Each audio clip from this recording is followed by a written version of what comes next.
요즘 광고 효율이 떨어진다라는 얘기가 많이 들리고 있는데요. 왜 효율이 나지 않을까요? 이러한 얘기를 많이들 주세요. 광고비가 높아져야만 구매 건수가 늘어난다. 사고방식에 대한 오류가 있다. 무해하면 다르지 무해하니까요.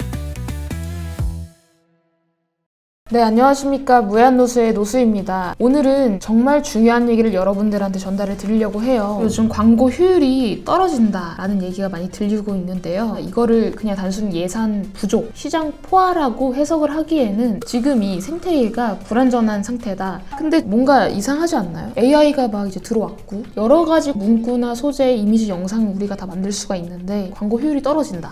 저희도 요즘 사실 이제 실무에서 매일같이 체감을 하고 있어요. 그래서 2025년도 국내 디지털 광고 단가가 작년 대비해서 18%에서 25% 상승을 했다라는 통계에 근거가 있고요. 하지만 같은 기간 전환율은 0.7% 정도 이제 하락을 했다라는 보고서가 있어요. 예산은 느는데 광고 효율이 떨어진다. 단순히 광고에 대한 문제가 아니다. 광고를 바라보는 사고방식이 바뀌지 않았다라고 이렇게 해석을 할 수가 있겠습니다. 그래서 오늘은 그 사고방식을 우리가 어떻게 해야 되는지 이 맹점에 대해서 주로 다루려고 합니다. 그래서 우리 팀장님, 부장님, 차장님, 대표님 이런 분들이 가장 많이 물어보는 게 우리는 마케팅으로 충분한 투자를 하고 있다라고 생각을 하는데 왜 효율이 나지 않을까요? 우리를 만나기 전에 광고주 첫 미팅 때 이러한 얘기를 많이들 주세요. 광고비 100만 원 정도 투입을 하면 3개가 팔리고 200만 원을 투자를 하면 뭐 10개가 팔리고 이런 식으로 광고비가 높아져야만 구매 건수가 늘어난다. 이렇게 해석을 하는 첫 번째 사고방식에 대한 오류가 있다. 두 번째로는 데이터 관리. 데이터 관리가 충분치 않아요. 기존에 구매를 했던 고객, 광고를 통해서 유입을 된 고객들, 이 데이터를 종합적으로 너처링을 하고 있지 못하다. 지난번에 브랜드 자산화에 대해서 얘기를 할 때 단순히 노출을 하는 게 끝나는 게 아니라 그 콘텐츠가 계속 웹상에서 돌아다니는 이러한 브랜드 자산화까지 연결을 해야 된다라는 맥락과 좀 비슷해요. 이 CRM도 충분히 마케팅이라는 요소를 통해서 너처링을 해야 된다. 그리고 세 번째로서는 우리가 내부 프로세스에 대한 민첩성이 좀 떨어집니다. 이 광고 시장은 영업부서한테는 많은 비용이 들어가죠. 그렇죠. 왜냐하면 영업을 많이 하게 되면 그만큼 많은 계약량이 따라오는 건 당연지사이기 때문에 그렇죠. 마케팅 부서는 그 마케팅 예산 항상 조절을 받습니다. 근데 우리가 마케팅이라고 얘기를 하는 게 단순히 이제 광고를 태운다라고 표현하는 이 태운다라는 표현 이러한 사고가 들어와 있기 때문에 마케팅 예산은 들쭉날쭉하고 꾸준히 쭉 이루어지는 게 아니다. 이러한 피드백을 많이 받는데 사실상 마케팅이 없으면 전체적인 브랜딩부터 구매까지 이루어지는 모든 온오프라인 이벤트들이 들쭉날쭉 하게 됩니다. 해서 실무자에 대한 입장은 좀 어때요? 실무 입장에서도 같은 문제를 똑같이 느낄 수밖에 없습니다. 예산을 세울 경우에는 잠시 노출은 당연히 올라가게 되죠. 그만큼 쏟아붓고 했으니까. 그런데 고객 체류 같은 경우에는 크게 변동이 생기진 않아요. 일시적으로 늘어났다고 한들. 실제로 저희 클라이언트 분 중 한 분은 저희와 상담을 하실 때 자체 컨텐츠가 조회수가 굉장히 높게 찍혔었는데 클릭률이 한 0.3%밖에 안 나왔다고 말씀을 하시는 경우도 있었어요. 단순히 예산을 태워서 조회수를 늘리거나 하는 것보다 우선 메시지와 타이밍이 굉장히 중요하다라는 말씀을 드렸었거든요. 돈을 막 많이 쏟아붓는다고 전환율이 올라갈 거라는 기대를 하시기보다 그 돈을 얼마나 좀 효율적으로 잘 쓸 수 있는 방향을 생각을 하시는 게 더 좋은 방향이겠습니다. 그렇죠. 결국에는 누가 언제 왜 반응을 하느냐에 따라서 광고 성과가 좌지우지 되기 때문에 우리가 집중해야 될 포인트가 광고 성과가 떨어졌다라고 했을 때 단순히 이게 떨어졌습니다가 아니라 왜 떨어졌는지를 분석을 해드리고 상담을 통해서 우리랑 진짜 직접적으로 진행을 했을 때는 광고 성과가 매달 올라갈 수 있게끔 광고 성과가 단순히 뭐 노출량을 많이 내겠다가 아니라 구매를 많이 이루어내겠다라는 거잖아요. 그게 중요한 거니까요.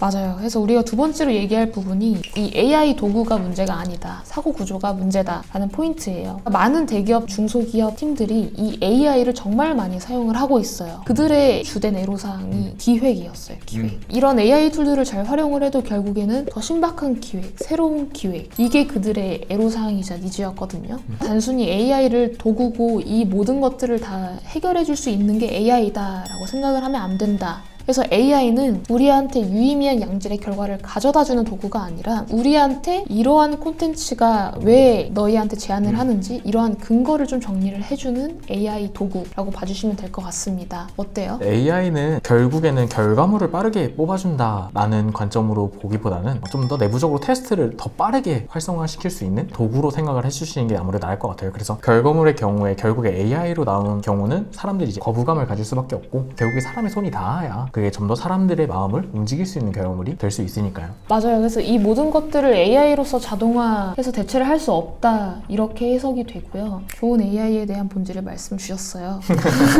정말 핵심을 찔렀어. AI는 사람을 대체하는 게 아니다 라는 부분들, 생각은 사람이 해야 되고 이 판단, 그러니까 사고하는 구조를 우리가 가져와야 되는 겁니다. 주도권을 저희가 가져가야 되는 게 맞죠. 특히나 이제 사람의 마음을 움직여야 되는 마케팅 특성상 더더욱 그런 부분들이 있는 거고요. 그쵸. 그래서 기업의 규모가 커질수록 AI를 도입을 하는 것보다 AI를 어떻게 조직화를 시킬지가 더욱더 중요합니다. 결국에는 AI와 사람이 어떤 조직화된 구조로 실무를 진행을 하느냐, 이 실무를 설계하는 일이 또 굉장히 중요합니다. 그래서 우리가 세 번째로 얘기할 부분이 이 효율을 복원하는 3단계 루틴에 대해서 말씀을 드리려고 합니다. 그래서 우리가 대기업 브랜드와 이제 협업을 하면서 얻은 핵심 구조를 세 가지로 요약을 하자면, 첫 번째로는 데이터 통합, 그리고 AI로 분석을 하고 의사결정을 자동화하는 것들, 그리고 두 번째로는 AI 기반으로 콘텐츠 루틴을 생성을 하는 것, 그리고 세 번째로는 성과적인 측면을 자동화해서 빠르게 실시간으로 데일리로 보고를 할 수 있는 루프, 이렇게 세 가지를 중점적으로 이제 많은 변화를 이루고 했는데요. 사실상 과거에는 데이터를 사람이 손으로 정리하고 매번 회의를 통해서 피드백을 하고 솔루션을 도출해내고 이러한 식으로 이제 실무가 진행됐다면, 근래는 AI로 자동화해서 사람이 움직여야 되는 그런 많은 부분들을 자동화로 우리가 도출을 해 나가고 있죠. 한 번의 캠페인이 그냥 한 번으로 끝나는 게 아니라 이 모든 것들이 데이터화돼서 결국에는 광고주의 성과를 올릴 수 있는 이 루프를 기반으로 진행을 하고 있는데요. 어때요, 동책님은? AI를 저희가 내부적으로 사용을 했을 때 가장 큰 체감이 어떤 거냐면 속도입니다. 이전 업무 환경 같은 경우에는 데이터 받아가지고 어떻게 개선을 할 것인지 회의를 하고 이런 것들이 일련의 과정들이 굉장히 오래 걸렸었는데, AI를 통해서 제2의 뇌 같은 느낌으로 활용을 하게 되니까 굉장히 일이 일단 깔끔해졌고요, 빨라졌어요. 리포트가 바로 그냥 나오고 그걸 이제 어떤 식으로 할 건지까지도 분석을 해서 저에게 주다 보니까 그 앞으로의 방향성만 저희가 결정을 하면 되는 이런 식의 서브 도구 같은 느낌으로 적용을 하다 보니까 굉장히 일 처리도 수월해졌고 성과도 더 빠르게 올라갈 수 있는 일종의 지름길을 만들어졌다라고 생각을 하고 있습니다. 맞아요. 진짜 이 광고 시장에서 아직도 많은 마케터분들이 레포트를 그냥 단순히 보고서를 달라니까 이렇게 작성을 그냥 하시는 분들이 많아요. 아무리 AI가 자동화가 되었다고 해도요, 이 레포트가 전달이 될 때 레포트 속에 앞으로 우리가 어떤 솔루션을 가지고 갈 것인지가 명확하게 담겨 있어야 돼요. 그런 레포트를 아직 받아보시지 못했다면 그 대행사가 실력이 없는 게 아니라 우리가 지금 얘기하고 있는 이 구조 속에서 벗어나지 못한 겁니다. 그래서 우리가 마지막으로 정리를 하자면 결국 이 이야기의 핵심은 굉장히 단순하죠. 단순히 그냥 AI를 잘 사용을 하고만 있다는 이유만으로 광고 성과가 높아진다라고 보통 이렇게 판단을 하기 쉬운데요. 이런 사고 구조에서 우리가 벗어나야 될 때다라는 부분을 마지막으로 말씀을 드리고, AI는 이 조직을 성장시키는 파트너지 광고 성과를 올리는 파트너가 아닙니다. 지금 현재 우리 내부적으로 그래 마케팅도 그런 식으로 활용을 하고 있고요. 우리가 AI로서 교육을 진행을 하지 않는 이유도 이 교육을 한다고 해서 광고 성과 올라간다면 하겠지만 그게 아니다. 어떻게 활용을 하는지가 다르다. 사실 동일 제 명제가 아니죠. AI 활용은 광고 성과 증가가 사실 아니기 때문에 어떻게 활용하느냐, 이 안에 있는 여러 가지 수식들이 담겨있기 때문에. 그렇죠. 그래서 AI 툴 사용법에 대해서 찍는 콘텐츠가 굉장히 부상을 하고 그런 콘텐츠가 효율이 좋다라고 보는데, 사실상 그 콘텐츠로서는 실질적으로 여러 마케터분들한테 도움이 될까라는 의구심이 들기도 해요. 첫 번째 스텝으로 하시는 거는 굉장히 좋죠. 일단 뭐 사용을 할 줄 알아야지 더 잘 사용할 수 있는 방법을 아시게 될 테니까요. 단순인데 그것만으로는 실질적으로 막 엄청난 매출을 상승을 시킨다든가 막 광고 성과가 몇 배로 뛰었다든가 이런 것까지 보기는 어려우시죠.